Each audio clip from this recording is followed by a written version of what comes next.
We are going to see about shock. So actually what is shock? Shock is nothing but decrease in the volume of the blood. That is the systemic hypertension due to either reduced cardiac output or effective circulating blood. That is whenever the cardiac output is decreased, the volume of the blood is decreased, and also whenever there is decrease of effective circulatory blood volume. What is this?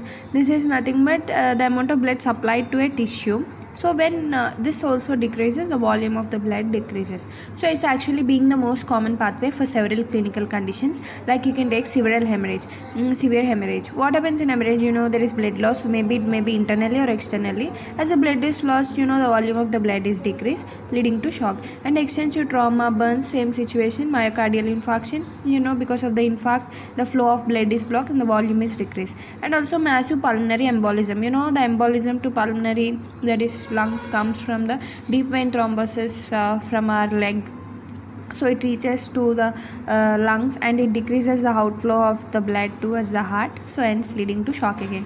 And also microbial sepsis. So remember, the shock which is created by the microbial agents is known as septic shock. So we are going to see about that also. So first, what is the shock? We should understand the basic. And next, this shock leads to some consequences, that is nothing but causing the impaired tissue perfusion.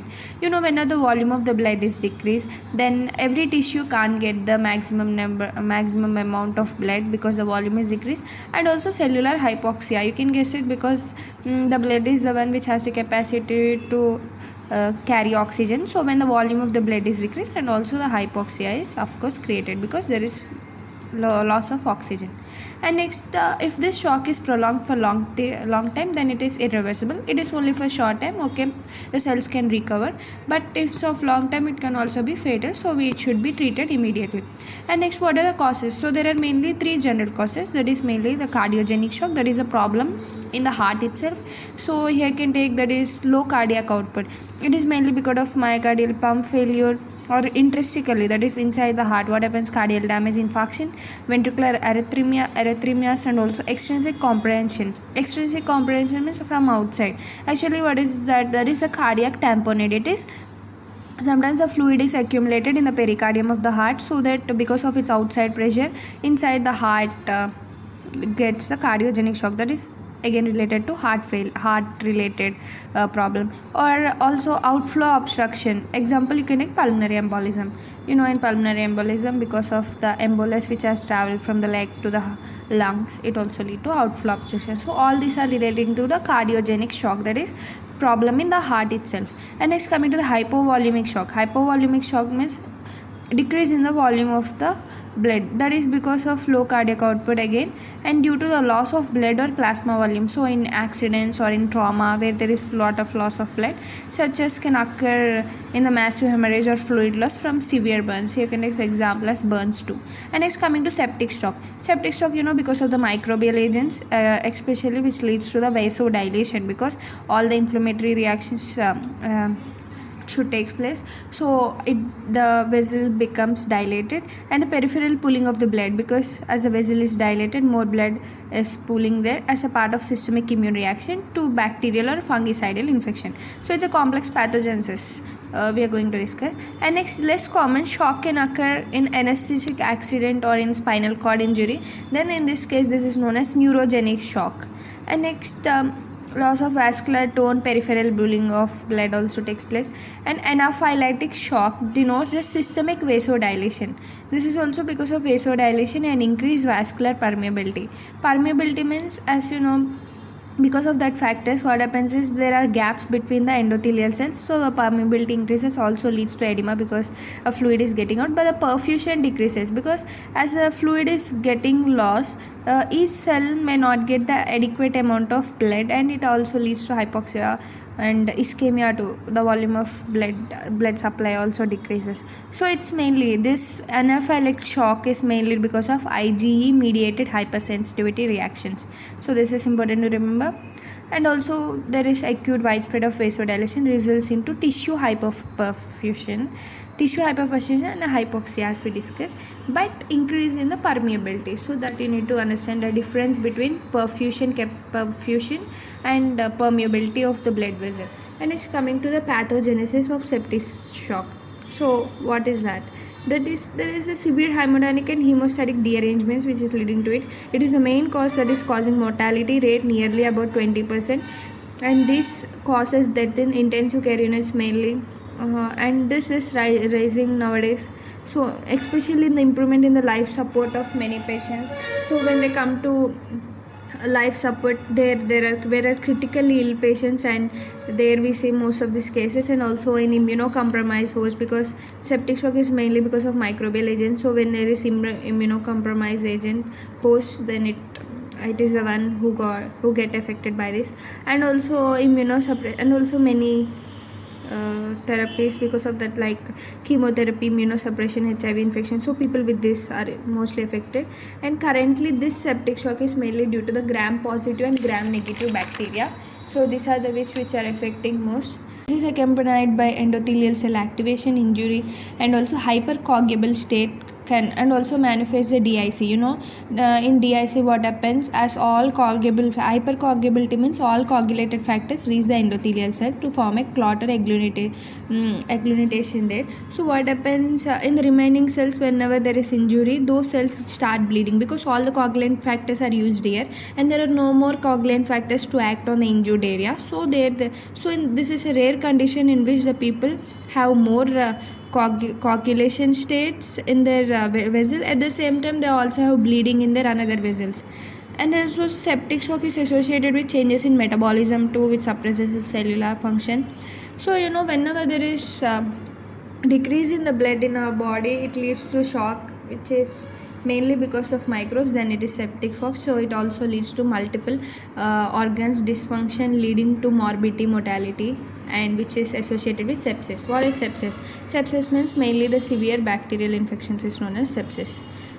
So in response to this, the macrophages, neutrophils, and number of innate adaptive immune responses are activated. So it's like a chain of reaction to attack against them, and also inflammatory mediators are attacked.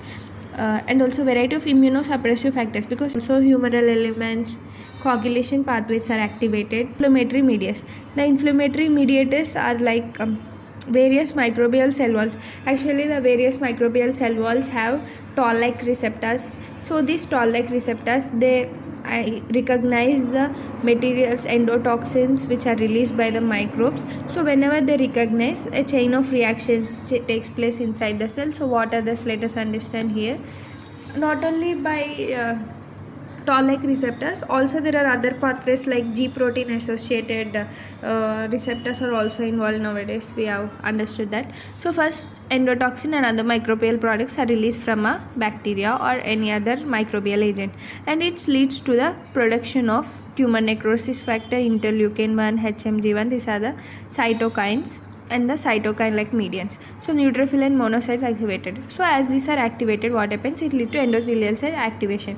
That is, there is more gap production between two endothelial cells.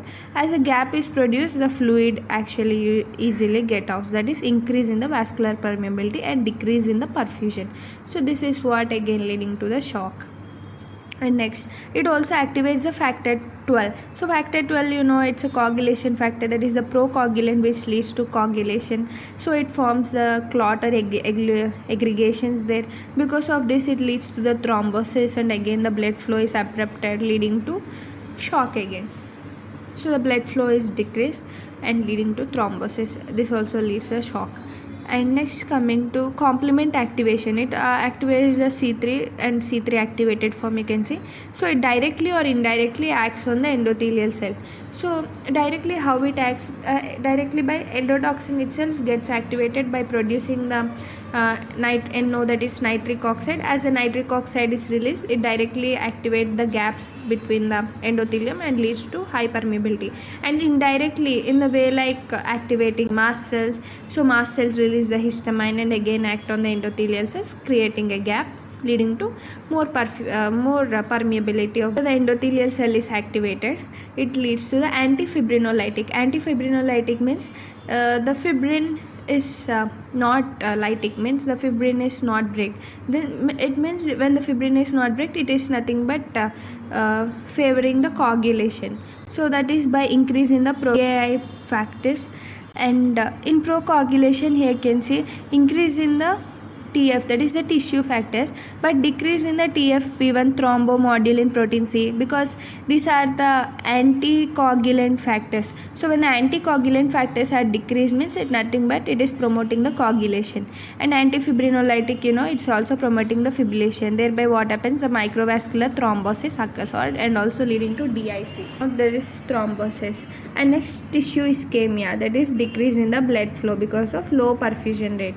And finally leading to adrenal insufficiency. So what is this adrenal insufficiency? In the starting of this all process, the glucocorticoids are moved, but because of this decrease in the ischemia, the adrenal insufficiency leads to decrease in the glucocorticoids. You can see acute surge in glucocorticoid production, and this is followed by the adrenal insufficiency. It is a functional defect of glucocorticoids. This may be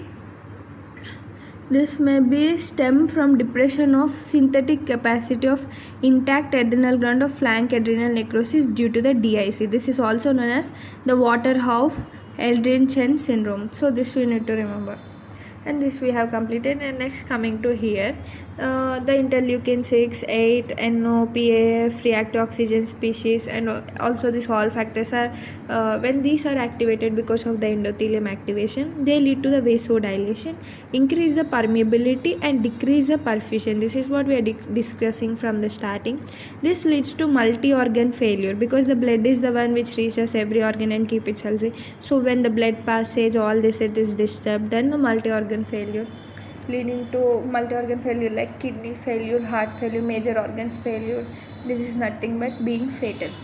And next, here you can see when the interleukin 10 and apoptosis of some other factors and tumor necrosis factors, these are nothing but the secondary anti-inflammatory mediators. So when these are activated, and these are anti-inflammatory. Inflammation is the one, sometimes it is helpful, it is also helpful, because inflammation is the one which helps us to act upon by many neutrophils, macrophages, so that they can defend us from the microbes, so that they act and they help us to remove those. But these are anti-inflammatory, that is, they are decreasing our immune system. So these are immunosuppressions. So whenever the immunosuppression takes place, our immune system can't act upon them, and we again get affected by this. So this is why the immunosuppression takes place, because of interleukin 10, apoptosis, and tumor necrosis factors. And next, coming to systemic effects. So what are the systemic effects caused? Are like fever, diminished myocardial contractility, and metabolic abnormalities. Because of all this, what are the metabolic abnormalities are? Like the patient which exhibit the insulin, they exhibit the insulin resistance and hyperglycemia. And stress-induced hormones like glucagon, growth hormone, and glucocorticoids, and also catecholamines drive the gluconeogenesis. So because of this, as first, as insulin is decreased and GLUT4 receptors are decreased on the cell membrane, our body thinks that the glucose is less, and because of all this, the gluconeogenesis start to produce more glucose. In turn, this leads to hyperglycemia and also insulin resistance. So this is leading to suppression in the insulin release, and simultaneously promoting the insulin resistance in liver, and also like impairing the surface expression of GLUT4, so leading to hyperglycemia. So what happens when the hyperglycemia increases? Hyperglycemia decreases the neutrophil function. So this is the main important thing which is related here, because when the neutrophil is decreased, it is nothing but the immunosuppression. As neutrophils act upon this bactericidal function, so the person's bactericidal function is lost. So this is the main reason why the immunosuppression is also decreasing in other form, leading to organ dysfunction, that is the systemic hypotension. So as the blood volume is decreased and leading to intestinal edema because of high vascular permeability, and the small vessels are also forming thrombosis. So this decrease the delivery of oxygen and nutrients to many tissues, thereby decreasing the supply to many major organs and leading to many organs dysfunction. Additional group of secretion bacterial proteins called superantigens also causes syndrome similar to the septic shock. So what is this? This is because of super antigens that is called as toxic shock syndrome. And these super antigens are polyclonal T lymphocytes activators that induce the release of high levels of cytokines that result in a variety of clinical manifestations ranging from a diffuse rash to vasodilation and also hypotension and death. So this is coming to the stages of shock. So the shock is progressive disorder that is uncorrected leads to death. So there are three different types of shocks mainly. First one is the non-progressive phase. Non-progressive is the initial phase during which the reflex compensatory mechanisms are activated and the perfusion of vital organs. So here, as the perfusion of the vital organs is maintained, it is non-progressive, that is it is only for the some time, so it can be reversible. It is not such a complicated situation. But in a progressive stage, it is characterized by the tissue hypoperfusion, that is the tissues are not getting the adequate amount of blood nutrients. So onset of worsening circulatory and metabolic imbalances including acidosis, that is so this is a progressive stage, is nothing but it is for a long time. It is somewhat complicated if untreated. And next, coming to irreversible stage, it is the most dangerous stage which cannot be done. It is of course fatal. So you can see that sets in after the body as an inoccurred cellular and tissue injury so severe that even the hemodynamic defects are corrected, survival is not possible. So this is that absolutely the perfusion rate to the tissues is decreased and it is very difficult to manage, so it is fatal mostly. So in the early non-progressive phase of shock, a variety of neurohumoral mechanisms help to maintain the cardiac output and blood pressure, but these are like baroreceptor reflexes, catecholamine release and activation of renin-angiotensin axons, and also ADH release and generalized sympathetic stimulation, and the net effect is tachycardia, peripheral vasoconstriction and renal conservation of fluid. So these are all in the non-progressive phase of shock, which are maintaining the cardiac output and blood pressure. So the cutaneous this is an important point, that the cutaneous vasoconstriction, for example, is responsible for the characteristic coolness and pallor of skin in a well-developed shock. Shock, it causes the cutaneous vasodilation and present with a warm and flush skin. Here in cutaneous, that is on our upper surface of skin, it is like vasoconstriction. But due to septic shock, it leads to vasodilation in the cutaneous part and also warm and flush skin. Without intervention, the process enters irreversible state. So widespread cell injuries reflected in lysosomal enzyme leakage, aggravation in shock state, myocardial contractile function worsen, and because of nitric oxide synthesis, and the ischemic bowel allows intestinal flora to enter the circulation, leading to completely bacterial shock, and may be superimposed. At the same time, the patient has complete renal shutdown and results in the acute tubular necrosis.